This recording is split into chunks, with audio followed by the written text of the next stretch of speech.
Bonjour tout le monde, c'est un grand plaisir d'être ici aujourd'hui dans la vallée du Cowichan avec ma famille en train d'apprécier ce beau centre de la foresterie. It's a real pleasure for me to be here today with my family in the beautiful Cowichan Valley, an opportunity to spend some time with not just my family but with a lot of families who make a living off of the forestry industry, rely on these jobs to keep their communities and their families strong, and I'm glad to be here today with all of that. Bon retour de vacances, M. Trudeau. Valérie Gamache de Radio-Canada. Je voulais vous parler de la taxe du carbone parce qu'évidemment, votre gouvernement a décidé de revoir à la baisse les cibles. Deux questions là-dessus. Est-ce que c'est une façon de céder aux pressions de l'Ontario, de la Saskatchewan, de l'industrie? Et puis, comment allez-vous atteindre les cibles que vous êtes fixées pour 2020 et 2030 en abaissant ces cibles-là? J'ai toujours dit et j'ai toujours défendu l'idée que nous devons s'attaquer au changement climatique avec un plan concret, pas juste des cibles, mais des mesures concrètes pour réduire nos émissions de gaz à effet de serre, tout en créant de la croissance économique. Je sais qu'il y a bien des gens qui veulent encore faire semblant qu'on peut faire un choix entre ce qui est bon pour l'environnement ou ce qui est bon pour l'économie. Mais ce que nous faisons en tant que gouvernement, c'est de mettre un plan concret qui va contrer les changements climatiques, qui va réduire nos émissions. Nous avons mis à l'avant une proposition, nous avons fait beaucoup de consultations là-dessus. On est en train d'ajuster pour avoir le meilleur impact dans un monde qui travaille à différentes vitesses. On est conscient des défis au niveau de la productivité, mais nous savons profondément que nous devons montrer du leadership sur la lutte contre les changements climatiques, et c'est exactement ce que nous faisons, et nous allons atteindre nos cibles tout en faisant ce que nous sommes en train de faire. Et dans un autre dossier, celui des migrants, vous avez peut-être vu ce sondage-là hier qui disait que les Canadiens font davantage confiance à M. Scheer pour gérer ce dossier-là, votre réaction? On est chanceux au Canada parce qu'on a un pays où les gens sont ouverts et positifs par rapport à l'immigration, par rapport aux réfugiés. C'est un atout incroyable dans un monde qui de plus en plus se referme sur elle-même. Les gens dans différents pays ont peur de cette ouverture, mais nous, au Canada, nous savons que l'immigration et notre système de réfugiés est extrêmement positif pour nos communautés, pour notre économie, pour nos valeurs en tant que Canadiens. En même temps, les gens ont confiance parce qu'ils peuvent avoir confiance dans notre système d'immigration. Et malgré ce que disent ceux qui veulent jouer sur la peur et la division, notre système d'immigration reste intègre. Nous avons la capacité d'évaluer et de faire suivre dans son intégralité notre système d'immigration par tout le monde qui arrive, que ce soit de façon régulière ou irrégulière. Alors, je ne vais pas jouer le jeu de la peur que d'autres font. Je veux rassurer les Canadiens que notre système d'immigration continue de fonctionner. On est en train d'investir les ressources nécessaires pour répondre à cette demande plus grande, mais le système demeure fonctionnel. Would you mind to repeat in English for my colleague from CBC? One of the things that we are incredibly proud of in Canada, and we can be very proud of, is that Canadians are positively inclined towards immigration, towards refugees. We know that bringing people here, accepting people here from around the world is a source of strength for our communities, a sense of growth for our economies, and it enriches the Canadian fabric to have diversity be one of our core strengths. At the same time, there are people out there who are playing up fears and divisions as a way of making political gain.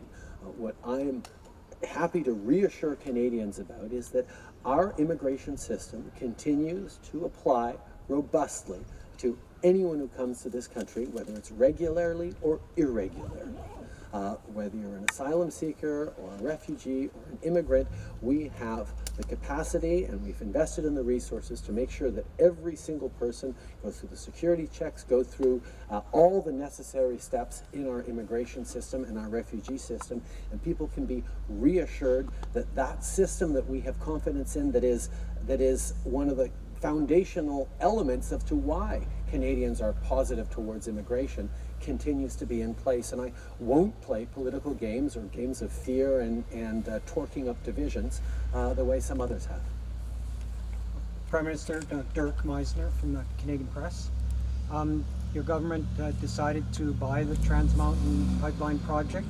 You're going to be moving ahead. Well, how do you continue to move ahead when everywhere you seem to be going, there's people very deeply opposed to it? There are people out there who still think there's a choice to be made between what's good for the environment and good for the economy. I don't.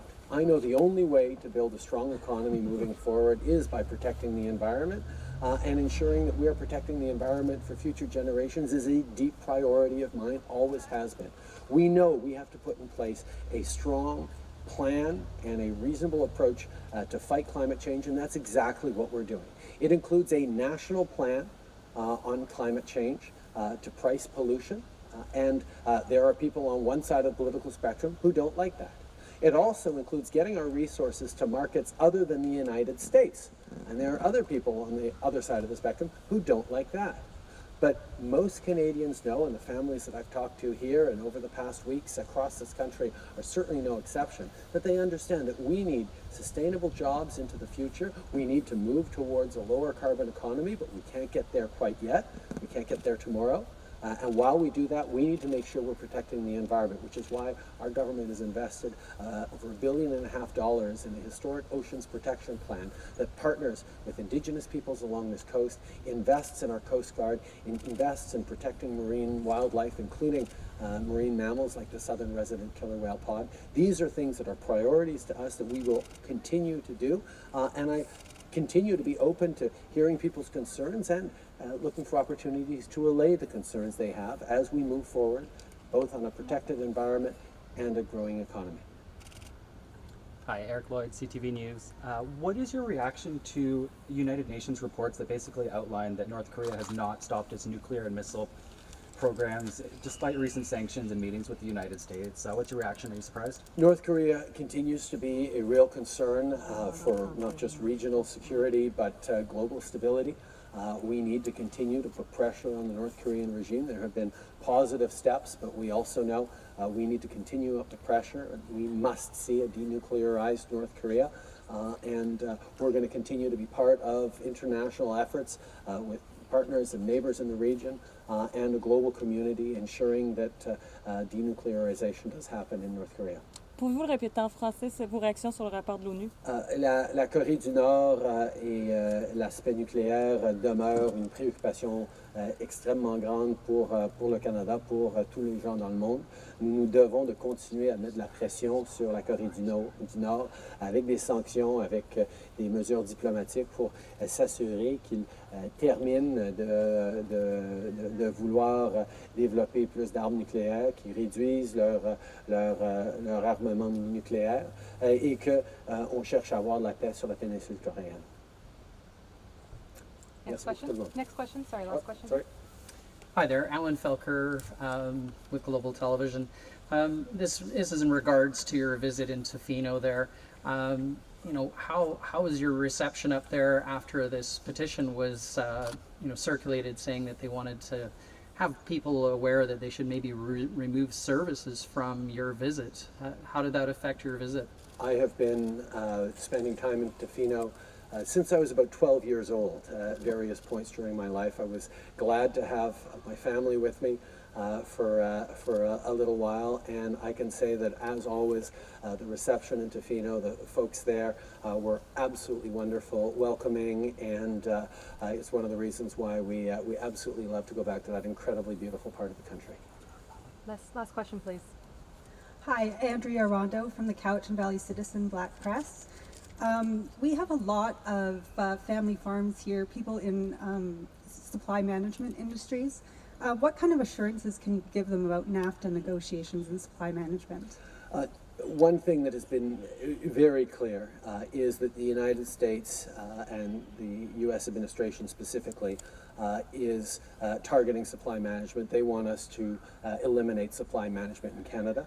And I can tell you here today, as I have been saying for months, if not years, we will protect supply management. It's a system that works for our farmers. It's a system that works for our consumers. The challenges they're facing in the United States are due to a massive oversupply of milk, which is not a problem that we have in our supply managed areas, in our supply managed sectors. We can't pretend there's a global free market in terms of agriculture. The U.S. subsidizes to the tune of hundreds of millions of dollars every year their milk farmers. We don't subsidize our milk farmers, our supply managed sector. We are able to have a system that works for our farmers, for our consumers, and protects the quality of Canadian supply managed products, milk, poultry, and eggs. And we're going to continue to do that. I will continue to stand up for supply management at the NAFTA table and anywhere else I need to. Thank you very much. Merci beaucoup tout le monde. Thank you very much.